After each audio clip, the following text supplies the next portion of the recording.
Today I want to talk about Melissa de la Cruz's Pride and Prejudice and Mistletoe, which is billed as a gender-swapping retelling of Jane Austen's Pride and Prejudice. I try really hard to find something I like in every book I read, because I know how much effort goes into writing and editing and publishing one. And I've got to be honest, I found very little to redeem this book. The writing was stiff and repetitive, and the dialogue was awkward and clunky. The main character is this bizarre mix between a perfect girl Mary Sue and unbearably obnoxious. And most of the side characters are shallow and childish and serve no purpose to the story other than letting her tick some of those Pride and Prejudice name boxes. The book was adapted in 2018 by Hallmark for one of their classic Christmas movies, but some pretty serious changes had to be made to the characters and the plot. I'm going to start with the book first. I did watch the movie, and I'll talk about that after I've covered the plot of the book. So let's talk about the book and how it has the absolute audacity to call itself a Pride and Prejudice retelling. The main character is Darcy Fitzwilliam, which is meant to be our Mr. Darcy amalgam. She's described as flawlessly beautiful, which the author chose to introduce us to on page 3 with a middle grade style she stared at her own reflection and analyzed all her features scene. Darcy is one of the managing partners of one of New York City's biggest hedge fund firms, which she makes sure to remind us of about every third page in this 225-page novel. We are also told in this character introduction that Darcy has a warm and willing heart, though we never really get to see that. For the most part, her behavior is selfish and self-centered. She is an absolute egomaniac with a tendency to lash out when things don't go her way. So we're off to a good start.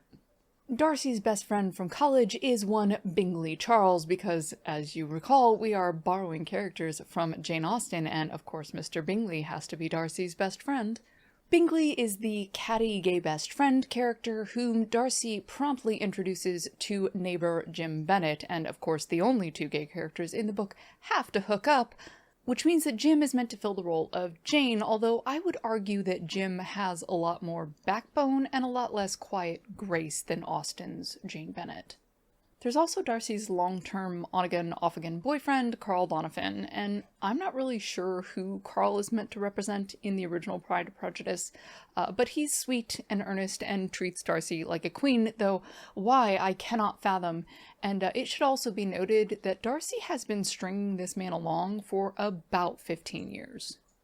And of course, we can't forget the love interest, Luke Bennet, who is a carpenter and the next-door neighbor. Luke is meant to fill the role of Elizabeth Bennet, and he actually does a reasonable job of it. He's kind and intelligent and witty and funny, and he's one of the only people to actually push back against Darcy's arrogance and obnoxious behavior. Luke has had a crush on Darcy since they were rivals in their high school debate team, and that's an ongoing theme, by the way. These people are all meant to be like around 30 and super successful, and they are all obsessed with stuff that happened in high school.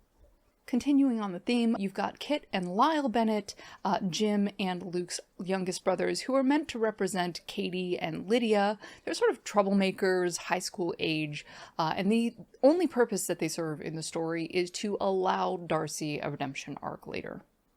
It should also be noted that the majority of the story takes place in Pemberley, Ohio, and that about rounds out the similarities of what was stolen, borrowed from Jane Austen's Pride and Prejudice. I'd like to go ahead and go over the plot. Fair warning, I didn't like this book, so I don't have a lot of nice things to say. So if you are really sensitive to spoilers, maybe you want to read this book for yourself, or you're just really sensitive to somebody picking apart a book, go ahead and use the timestamps down below to skip all of that. The spoilers or this plot summary section is very clearly marked. Before I get into it and start absolutely railing on the plot of this book, if you would please take a moment to like the video and subscribe to the channel. Make sure you tick the bell for all alerts. Things like that really do help me out. They help YouTube push my videos to other people who might be interested in what I'm making. So if you've already taken the time to do that, thanks very much. The book opens with Darcy returning to Pemberley, Ohio, because, remember, this is supposed to be a Pride and Prejudice retelling, and we gotta get that name recognition in there. Aside from being flawlessly beautiful, Darcy is independently wealthy due to her work on the hedge fund, and her family is the wealthiest in town, conveyed by the fact that they have a literal mansion situated at the end of a block of otherwise modest Midwestern homes. Darcy hasn't bothered to come home for 8 years. She's been busy, of course, managing the hedge fund. And did I mention she manages a hedge fund and she's independently wealthy? Oh, did you miss that? I'll just make sure to mention it 15 more times. Darcy's mom had a heart attack and nearly died, and Darcy's inner monologue talks about how devastating this is to her, and the idea of losing her mom makes her panic. So when she gets there, she rushes into the house, brushes a kiss across her mom's cheek, and then promptly ignores her for the rest of the book. There's also this really awkward scene with Darcy's dad where we learn that they had a big knockdown, drag-out fight 8 years ago where he insisted that she marry Carl and settle down in Pemberley, and Darcy refused and ran away to New York, basically becoming a massive success just to spite him. He does this childish, like, I'm not talking to you thing during this scene and kind of tries to convey information through the mom, and that's how we learn that they are not on speaking terms. This whole scene was really weird. It was very much like a Hollywood interpretation of what the writers think generationally wealthy people act like. It was all very bizarre and cartoonish, and all it did was make Darcy look really immature for her 29 years and make her dad look like a petulant child. Jumping right into the action, Darcy's first night at Pemberley, or should I say, in Pemberley, since it's a town, not an estate. The family is hosting the annual Fitzwilliam Christmas party, which Darcy is, of course, obliged to go to. And again, this scene is written a lot like what a person from a more modest background thinks that these parties are like, rather than the way that people actually behave. Everybody's very snooty and empty-headed, and all of their social elbowing is very overt. There's no subtlety to anything. During the party, we are also introduced to a bunch of side characters, which we never see again, and serve no purpose other than to illustrate how selfish and self-centered Darcy is. She thinks she is too good for these people. She's a big, successful New Yorker, and they are all small-town people living off of trust funds. And it really hammers home the idea that she does not want to be there, and the way that she deals with that is she gets rip-roaring drunk at a family event. Classy. After she gets drunk, but before she passes out, Darcy runs into Bingley, her best friend from college, who she has lost touch with over the past few years. The pair of them literally squeal and run across the room and throw themselves into each other's arms like a couple of high schoolers. Darcy promptly introduces Bingley to Jim Bennet, the gay neighbor, and of course the pair of them hit it off immediately because they are the only two gay characters in the book, and of course they have to fall in love. Matchmaking successful, Darcy wanders off and runs into Luke Bennet. Luke is her high school debate team rival, whom she has not seen since leaving Pemberley after high school to go to college. She finds him wildly attractive, and so of course her response to this attraction is to scream in his face about how fantastic her life is, how piddly his is by comparison, and how a somebody like her could never fall for a nobody like him. But she has a warm and willing heart, guys. Luke takes all of this in remarkable stride, as though calling him a nobody and denigrating his entire life's work is just a normal banter between two people like they're flirting or something. Promptly points out the fact that they are under mistletoe and kisses her. In one of the most neck-breaking 180s I have ever seen a book attempt to pull off, and I do mean attempt. Of course, the pair of them are interrupted by Carl, family friend, and Darcy's long-term on-again, off-again boyfriend, who promptly breaks up their makeout session and makes Darcy promise to meet him for coffee in the morning, despite the fact that she's going to have a massive hangover. Darcy stumbles up to bed, and although I assumed she was going to blow him off, because that's in line with the personality that she's been given to us, she does actually show up for that coffee. Carl is sweet and openly communicative and bares his soul to her. He wants to spend the rest of his life with her, but he feels like now that they're 30, she's just kind of been stringing him along, which, I guess waking up 15 years later and realizing that your life hasn't made any progress is a good place to start. He tells Darcy that either she wants to spend the rest of her life with him or she doesn't, and she has until Christmas to decide. If she doesn't want to be with him, he's gonna cut her loose and go and pursue the life and the family that he's always wanted and has always been really clear with her that that's what he was after. So Darcy's got a lot to think about, and she goes back home to her childhood bedroom to sort of contemplate the future, as it were. And this is where she realizes that she has a serious thing for Luke Bennett. He makes her feel the way that no other man has made her feel, excited, and of course her response to that excitement was screaming in his face. But that's neither here nor there. We're only on page 44, mind you. This is the kind of emotional revelation that you normally get at the end of a romance novel, but no, we're gonna do it right here, and fill the other 200 some odd pages with other things.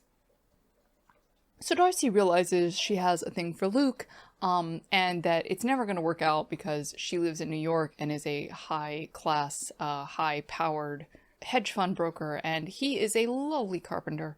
And of course her response to this is to go caroling with his family. They do the whole neighborhood circuit and wind up back at Darcy's parents' house, where her father plies them with spiked eggnog. Did I mention how much everybody drinks in this book? Just all the time, at every event. Family there, kids there, does not matter. Everybody's basically got a low buzz going the entire novel. And I guess that's how some people deal with, like, conflict or turmoil or family drama or whatever, but the book passes it off as though it's just a completely normal thing that, like, everybody does, and that was a little strange to me. So anyway, half drunk on spiked eggnog, Darcy and Luke start making out under the mistletoe again, even though the entire time she's been out caroling with his family. Her inner monologue has been talking about nothing but getting away from this man. The pair of them wind up in bed together somehow. Come morning, Darcy has blacked the entire thing out, which tells you she was a lot more drunk than we were originally led to believe, and her response to all of this, betting a man that she has feelings for, is to promptly throw him out on his ear because she's a grown-up. After throwing Luke out on his ear and recovering from her hangover somewhat, Darcy gets a call from her secretary at the New York hedge fund, and some big deal has fallen through. The secretary is very timid in giving Darcy this information, and the way that it's conveyed illustrates to us that Darcy is probably not very nice to the people that work for her. So gay best friend Bingley comes over to commiserate with Chocolate, and somehow, of course, the topic of conversation turns to Luke Bennett, where Darcy decides very firmly that she just can't be with Luke because he's a jerk, even though we've seen nothing from him but, like, good-natured humor and taking things in stride, and it's Darcy who's been the jerk, but that's neither here nor there because Darcy, if you'll remember, is flawless. Anyway, she has no interest in leaving New York, and without speaking to him decides that he would probably have no interest in leaving Pemberley, so it's just not gonna work out. Promptly after making that decision, Darcy decides that Bingley and Jim, who she just hooked up a few days before and are getting along famously, are moving entirely too fast. She convinces Bingley to break off his date with Jim, to lie to him and say that he doesn't feel well because I guess if Darcy can't be happy, ain't nobody allowed to be happy. After that, the pair of them decide to go to the tavern and have a drink, and of course who's going to show up but Jim, who was just lied to by Bingley saying that he didn't feel good. So, of course, Jim gets his feelings hurt like you do when somebody stands you up and lies to your face. So Jim rushes out and Bingley rushes after him, and then Luke comes in with a woman on his arm, and she has a giant honking engagement ring on. Apparently, Luke's reaction to being thrown out of Darcy's bed was to get a case of the settle-downs and call up his girlfriend who he'd broken up with a few months before and promptly propose. Because, remember, these people are adults and have completely normal adult reactions. I should also mention that during this scene, Darcy says she couldn't figure out what the hell this trip was for or about, because apparently she's just forgotten that her mom's at home in bed recovering from nearly dying. Probably because she hasn't bothered to speak with her for several days, or bothered to spend any time with her at all since arriving in Pemberley. That might have something to do with it. Love ya, Mom. The next morning, Darcy has breakfast with her family, which is full of "as you know" dialogue, where the characters recap everything that has happened so far in the story. I suppose this was done for the reader's benefit, but we literally just read all of that. We don't need you to tell us again what we just read. Darcy also realizes in this scene that her family is like laughing and joking and talking to each other before she enters the room, and then when she gets there, the mood completely changes and all of the like lighthearted banter and fun just gets sucked out of the room. So she starts to have the like vaguest idea that maybe she's a buzzkill and like the tiniest fraction of a spark of self-awareness, but don't worry, that gets snuffed out promptly on the next page when she just can't seem to get herself excited and congratulate her brother on having been accepted to Harvard. There's also a lot of fuss in this scene about the mom's recent visit from the doctor, where he has apparently cleared her to return to normal life, despite the fact that she is literally sitting at the breakfast table in a wheelchair as though walking down to breakfast was just too strenuous for her. Darcy pontificates about how devastating it would be for her to lose her mother, despite the fact that she's been in Pemberley for days and has spent no time with the woman. She also, promptly upon hearing that her mom's been cleared to return to normal life, sends a text to Bingley begging him to give her an excuse to get out of this breakfast. So, I guess I'm glad your mom's okay? She makes her exit from the still ongoing breakfast, not having bothered to engage in any meaningful way with her family or even let them finish their meal without getting up and like leaving the table, which is tremendously rude, but I guess if you're Darcy Fitzwilliam, that's okay. She goes and spends some time with Bingley, who is understandably heartbroken at having lost Jim so soon after finding love, which is, of course, all Darcy's fault, but somehow he's not furious with her about it. Darcy decides that she's going to make this right by dragging Bingley over to the Bennet house and throwing stones at Jim's window like a teenager trying not to get in trouble instead of just ringing the doorbell like a sane person. So Jim comes down and Darcy butts in and says, basically, this was all my fault. I'm going through some things and I put my crap on Bingley, and everybody just ignores the fact that Bingley went along with it. Jim and Bingley patch things up, and the three of them decide to celebrate by going ice skating. And of course, who is to show up at the ice skating rink but Carl Donovan? Spurred by Luke's showing up with a fiancé on his arm the previous night, Darcy tells Carl that she will, in fact, rekindle their relationship. She would be happy to spend the rest of her life with him, to which Carl, understandably, drops to one knee and pulls out a diamond the size of a sugar cube to put on her finger, completely ignoring the fact that Carl's actually a really nice guy and Darcy doesn't love him and is doing this for all the wrong reasons, which she knows and acknowledges in her inner monologue. She says yes anyway, because who's going to say no to a rock like that? And they go and tell her parents, which is what they've always wanted, that the pair of them are engaged. So you remember how I told you earlier that Darcy and her dad's blow up and him cutting her off financially, thus prompting her to like go and become independently wealthy in 8 years, to spite him? All of that happened because she wouldn't settle down and marry Carl straight out of college. She wanted to actually experience life on her own, and Daddy was having none of that. So upon hearing that Darcy and Carl are finally engaged, her dad's response was, "Oh my God, I think I might faint. I have to sit down." That is not a normal response for a grown-ass man learning that his 30-year-old daughter has finally accepted the marriage invitation from her 15-year on-again, off-again boyfriend. It's just not. So Carl and Darcy announce their engagement to her parents, which her father has a completely unrealistic reaction. And then Carl spends the night in Darcy's bed, although she doesn't love him. And the entire time she's thinking of Luke and what Luke would be doing to her instead of Carl. So Carl has no idea that any of this is going on. He is completely blindsided. He is over the moon for Darcy. He's been in love with her for most of his life at this point. And he just can't fathom that she doesn't love him the same way, because everything she has said and done with him, for him, to him up to that point has indicated, at least in some way, that she is interested in pursuing this life with him, even though she's not, and she just lets him think that everything's fine, and also sleeps with him, which is really gross. Yeah, it's just gross.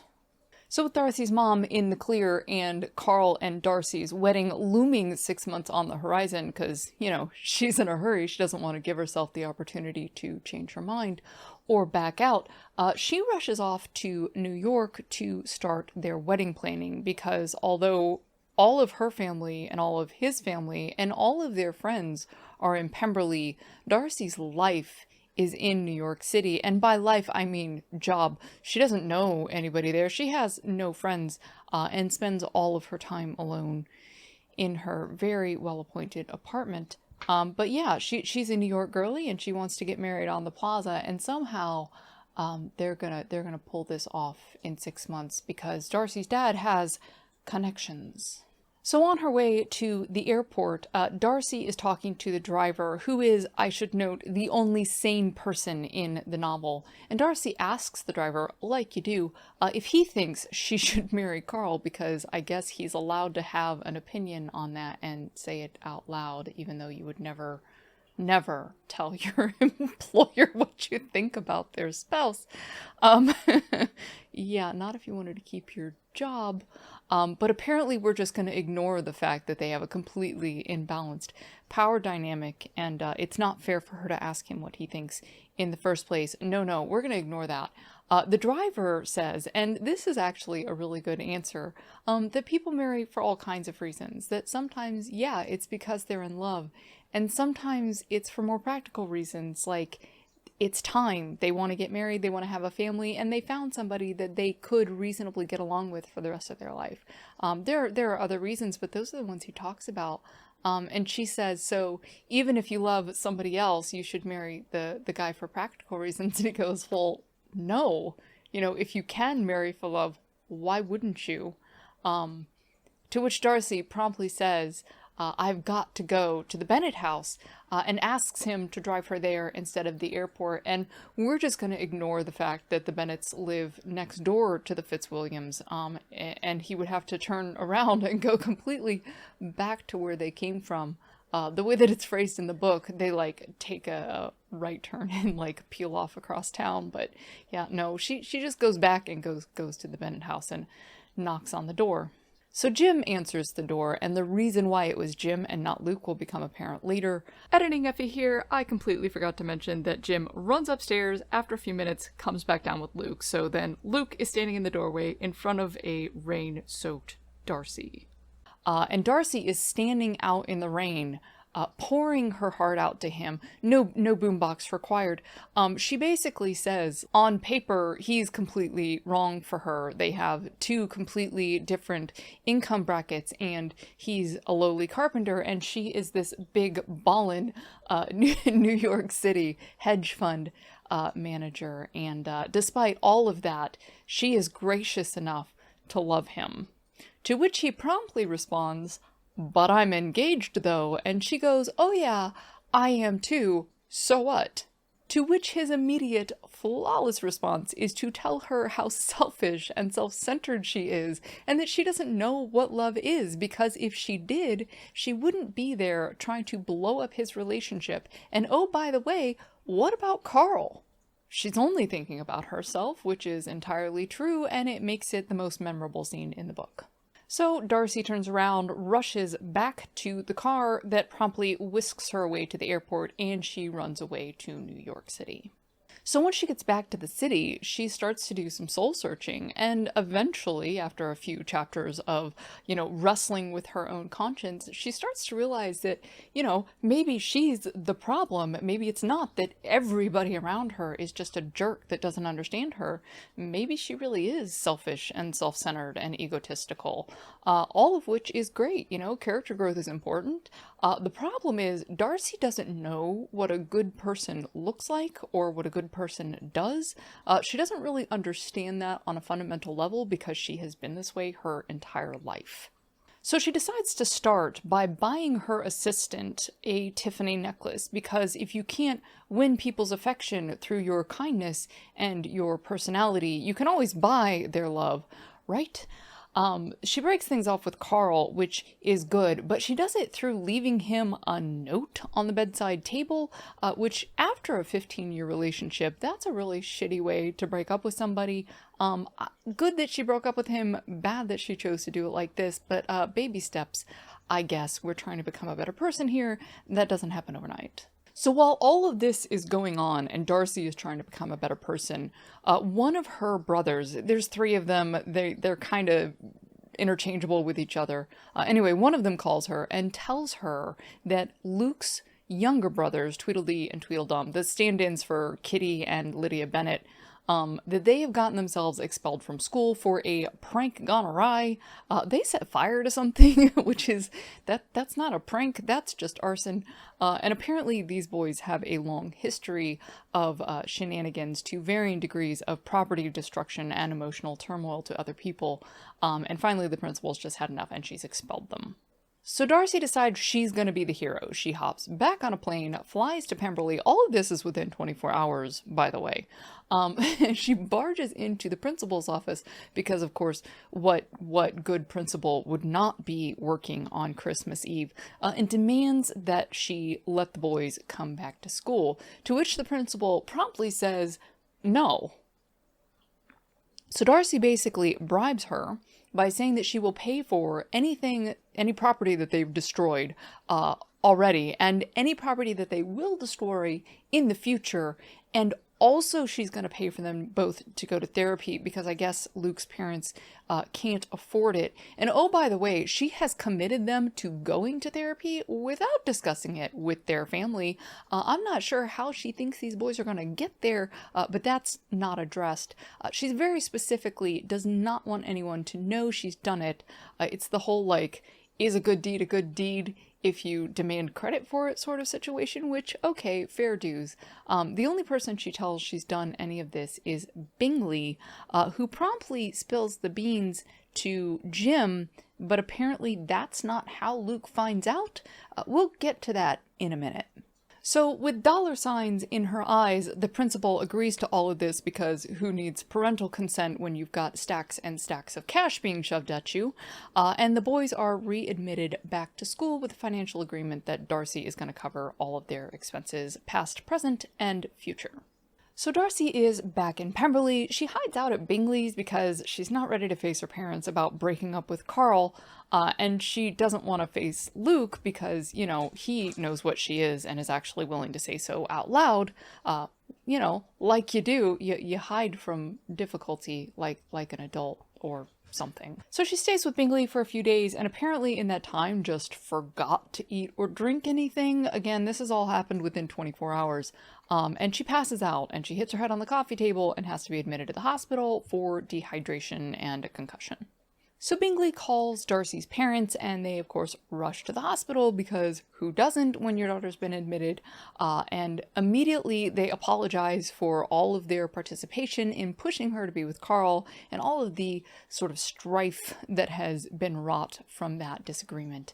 And 8 years of parent-child relationship damage is repaired just like that because Darcy forgot to drink some water. So after she's rehydrated, the doctors release her into her parents' care to go home and recover from her concussion, and she's up in her childhood bedroom, which the childhood bedroom, like all of the bits and pieces of it, are relayed to us in this book like over and over and over again, like it's a really big deal and it's supposed to be meaningful and nostalgic. But the things that she's talking about are not things that I had in my room, so I didn't relate. Anyway, that was just like a weird side note. It only stuck out to me because it was brought up so often. Anyway, Bingley comes over to check on her because despite the fact that she's a terrible friend, he's actually a pretty good one. And he's all dressed up, and Darcy asks why, and he says, well, I'm going with Jim to Luke and Charlotte's rehearsal dinner because they've moved the wedding up to Christmas Day, because the way that you show that you're in love with somebody is to rush into everything. Bingley tells Darcy that she was invited to the rehearsal dinner, it's just that everybody forgot to mention it to her because, you know, she was in the hospital and there was a lot of stuff going on. And he says that it would go a long way towards repairing things between she and Luke if she would go and be supportive to him at this rehearsal dinner. To which Darcy responds, no, the night before your wedding should be drama-free. Like, I'm not going to put that on him. And Bingley's like, oh, yeah, you know, you really are focusing on putting other people before yourself. Good on ya. And he leaves. And no sooner is the door shut that Darcy promptly changes her mind. She wants all of the drama.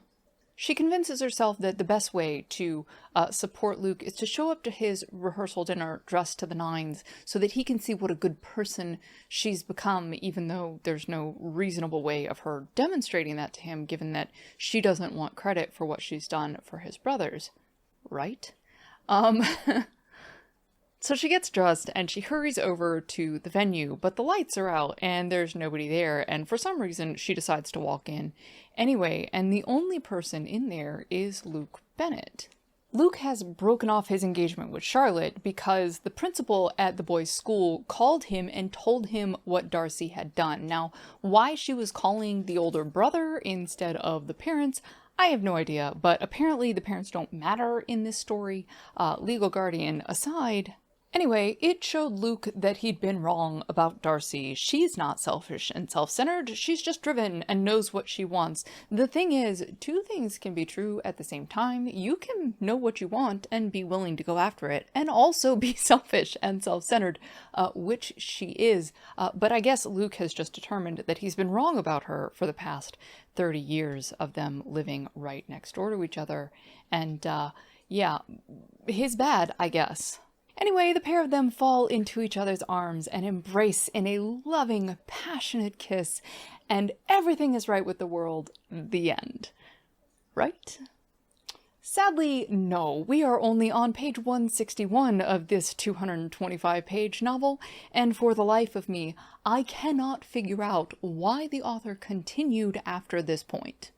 None of the things that happen after this point make a lot of sense or add to the character growth or development in any way, but for some reason the author decided to include them, and I said I would review the plot, so here we go. After making out with Luke, again, Darcy goes home and discovers that her family has put out a pile of presents just for her. The accumulated 8 years of Christmas gifts that she didn't bother to come home and get. And as she starts opening them, she realizes how catered to her personal likes and tastes they are, because her family actually does know her and pay attention to what she likes. And the fact that she's treated them like a jerk for nearly a decade is never addressed because Darcy's the main character and Darcy's perfect. Darcy and her parents hash out a little more in their forgiveness arc. Darcy's dad admits that he was just being a jerk and cut her off because he thought that it would financially make her come back home, and he wasn't ready for her to move away, which, okay, fair dues. His pride got in the way of him reaching out to his daughter and mending fences, which, you know, that happens. That is a thing that actually happens in real human relationships between parents and their children. So, okay, that one at least the author got right, which was nice to see. She tells them during this conversation that she's with Luke now and happens to mention that he is upstairs in her bed because she brought this man who it's made out like they barely know him despite the fact that he grew up in the house next door. Anyway, she brought him into their home and slept with them in her childhood bedroom without discussing any of this with her notably conservative parents. Like it says in the book, their conservative and they don't let people sleep in beds together until they're married. Like, that's mentioned when she sleeps with Carl, and they're okay with it because it's Carl, indicating that they would not be okay with it if it were Luke. But we're just going to ignore all of that. And also the fact that Darcy has brought this person into their home without their knowledge, because I guess that's okay. So Darcy's parents' immediate reaction to her saying, oh, hey, I'd like to start dating Luke Bennett, and oh, by the way, here he is to immediately start pushing them towards marriage and moving in together and starting a family in a really overt, like, hardline way. Like, so when are you moving in together? Like it's just going to happen overnight. So we're back to them being ridiculous, over-the-top plot devices because we need to sow some conflict in. Again, we're only in the 160s page count-wise, and we gotta get that page count up there. So upset with her parents basically trying to shove the two of them into into marriage immediately after they started dating, Luke proposes to Darcy that she just take a spa day with Bingley and sort of like unwind and decompress and hash things out, which is a reasonable thing to suggest. The problem is, once they get there, Bingley's immediate response is to remind Darcy of like, oh, hey, you remember that time when you like poured your heart out to Luke and told him how much you love him and he just like shat all over you? Yeah, that was funny, right? And like the only thing I can think of, the only reason I can think of that he would do that is to sabotage their relationship in some sort of weird, revengey, petty sort of way. That's never addressed. We don't ever get a reason why he chooses to like push that information out at that time. Friends shouldn't act that way. Not that it never should be discussed again, but like, why? Like, why now? Why then? When she clearly hasn't had time to deal with it on her own. And anyway, so that happened. So Darcy's response to all of this is, you know what? I'm actually a pretty good person. Luke Bennett was wrong about me, and contrary to all evidence, I'm not selfish. He just doesn't know me very well, and what am I doing jumping into a relationship with a guy who thinks this of me? And like, okay, yeah, fair dues. Like, why are you in a relationship with a person who thinks that you're a horrible person? And she thinks that the only reason that Luke Bennett is with her is because of what she did for her brothers. Like, he's done this out of obligation. You know, she said she loved him and then went and bailed his brothers out, and he, for some reason, feels obligated to be with her after that. So, like, she gets herself really worked up about it, and rather than talking to Luke like a sane person, they go to dinner, and she basically sits there and sulks and snaps at him and makes a lot of passive-aggressive comments, and then when he can't guess what she's thinking and feeling and why she's so upset, she storms out. By the time morning rolls around, Darcy realizes what a catastrophic asshole she's been, and calls Luke and tells him what's actually bothering her, that he thinks that she's selfish and that that's just going to come up again and again, and she doesn't really want to deal with that because she doesn't think she is. She thinks she's a good person, again, despite all evidence to the contrary.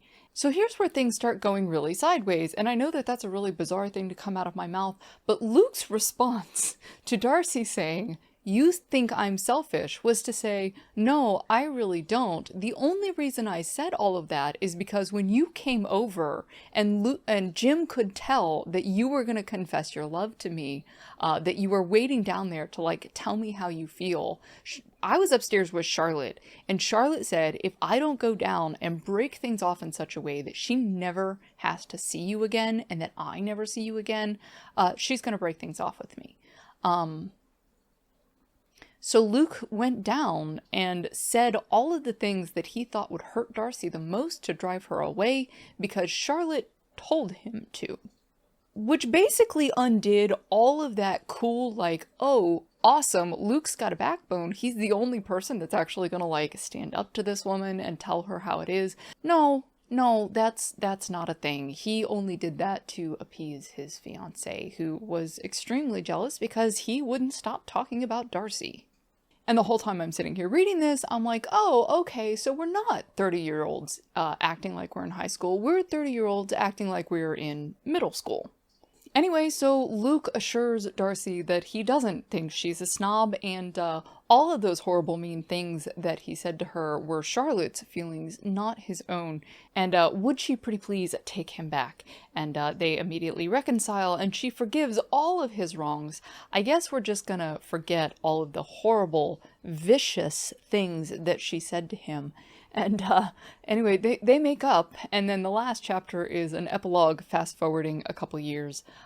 Luke has moved to New York City into Darcy's apartment. They have like an 8-month-old or something like that, and either they're married or they're getting married shortly. And that's the end of the story. For real this time, that's how it ends. So I'm guessing by now you've already gathered I was not a fan of this book. There was not a lot in here that worked for me, aside from like 1 or 2 scenes that I pointed out. I didn't like the characters, I didn't like the plot, I thought the whole thing was nonsensical, and really childish and petty, and yeah, it just didn't work for me. It was short, I'll give it that, but it should have been a lot shorter. Yeah, I just don't understand the whole, like, last third of the book, like, why that was even included. But anyway, like I said, this was turned into a Hallmark movie in 2018, so let's talk about that for a minute.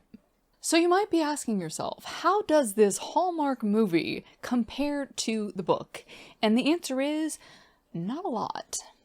Darcy is still called Darcy, Luke is still called Luke, but pretty much everything else is changed. Oh, and Pemberley, Ohio is still Pemberley, Ohio, but literally everything else is changed. The plot is different, all of the characters are different. Yeah, so let's get into that real quick. The first thing you notice after reading the book and watching the movie is that Hallmark Darcy is a lot more likable and relatable than book Darcy. She's kind, she's generous, she's actually interested in other people's lives and the things that they're saying to her. There's this really cute scene in the opening where she's like rooting on this guy she goes and gets coffee from every day because his son got into an Ivy League school, so that's a really big deal. It was Harvard, by the way. I guess that was like a carryover from the book, sort of like a nod to the original content. She's also not holding some weird, bitter grudge against her family. She hasn't been home for a couple years because she's been super busy with work, but she like really regrets that. She craves time with her family. She doesn't have this like not speaking to you thing going on with her dad. And she has not been stringing Carl along for over a decade. Instead, they had about a 2-year relationship, which they broke off a few months ago. And Carl hasn't gotten over it, but she's really clear and really firm that they're finished. This is probably where I should mention the Hallmark-ification of a lot of the characters and plot lines. Aside from the fact that the plot was completely different, there were a lot of things about the characters and their personalities that were changed to make it more digestible to a Hallmark audience. For those of you unfamiliar, Hallmark has a heavy focus on like feel-good entertainment with deep roots in religious programming. So it's no surprise that they've removed a lot of the original plot, things like the heavy drinking and the like falling into bed with people that we're not in love with. Anything that would have gone against their like clean reputation and their focus on family-friendly content. They also did a lot to like tone down the overt displays of wealth in the book in order to make the characters more relatable. So book Darcy's family are 1%ers. They live in a mansion, they've got a full staff, including a maid and a full-time driver, whereas movie Darcy's family are more like middle class, and that should, in theory, help make it more relatable to a broader spectrum of Hallmark's audience. Another thing that made it more Hallmarky to me is that movie Darcy is a lot more family-focused. Like I said, she hadn't just come home for the first time after 8 years, an 8-year temper tantrum. She's missed the last couple Christmases because she got really swamped at work, and she genuinely regrets it. Instead of the mother having a heart attack, we've got her calling in Darcy as reinforcements after taking on a charity auction when the original coordinator dropped out at the last minute. Because let's face it, nobody's watching a Hallmark Christmas movie because they want to contemplate their mortality. The last change that Hallmark made was specifically brand focused, rather than something that was changed to fix some of the glaring plot holes in the book or for runtime, and that is the removal of the gay best friend Bingley. Instead, we get the very generic, blonde-haired, blue-eyed Casey, and I should probably note, I don't think the character was changed because Casey added something new or interesting to the story. I think the character was changed because Bingley is gay. Let's just say that 2018 Hallmark was not very LGBTQ friendly, although the company does seem to be trying to make some steps to be more inclusive in recent years, so I guess that's a step at least in the right direction. There were a lot of other changes that Hallmark made that I think were overall positive. They removed a lot of the superfluous side characters, a lot of the townie interactions that just weren't necessary and didn't add anything to the story, or were used to illustrate how selfish and self-centered Darcy was, which wasn't necessary because movie Darcy wasn't selfish or self-centered. Overall, I think Hallmark did a really good job of removing a lot of the spaghetti plot that the book suffered from, and of the two of them, the Hallmark movie is by far the cleaner version, which is not saying a lot for the book. Anybody who's watched a Hallmark Christmas movie, and don't get me wrong, I love me some Hallmark Christmas movies, but they're not exactly what one would call great cinema. If you've seen one, you've pretty much seen them all. You watch it because it gets you in the mood for Christmas, and it kind of gives you the warm fuzzies, and you can curl up on your sofa in your snuggie with a cup of hot chocolate, and just zone out for a little while. But yeah, if the Hallmark Christmas movie is the better version, that's not saying much for the book. In fact, the only thing that I can actually say that was a positive in both the book and the movie was that Carl, the ex, was not made out to be an asshole. Which was really refreshing. A lot of the time in romance novels, the ex is made out to be a jerk that the heroine just didn't notice until the perfect Studley McStudmuffin comes by and demonstrates how much better a man could be. And that wasn't done here. Carl is allowed to be earnest and interesting and kind and generous and patient, and he actually knows what Darcy is. He just loves her anyway, which is sweet but sad. Anyway, I really appreciated the fact that neither the book nor the movie made Carl Donovan out to be a jerk. That was kind of a nice, refreshing change from normal romance stories, but that's pretty much the only nice thing I have to say. Anyway, so that's my summation of Pride and Prejudice and Mistletoe. So if you are curious, I definitely recommend the movie over the book. It only takes a few hours to read, but it's not worth those few hours. Anyway, Merry Christmas, and I'll see you guys in the new year. If you enjoyed this video, please hit the like button, and of course if you like the way that I present information, hit the subscribe button and the notification bell down below. You can find all of my social media contacts in the description, and of course if you want to keep up with me and the progress I'm making on my current novel, you can do that at effywritesbooks.com. Thank you so much for watching, have an excellent day, and I'll see you next time.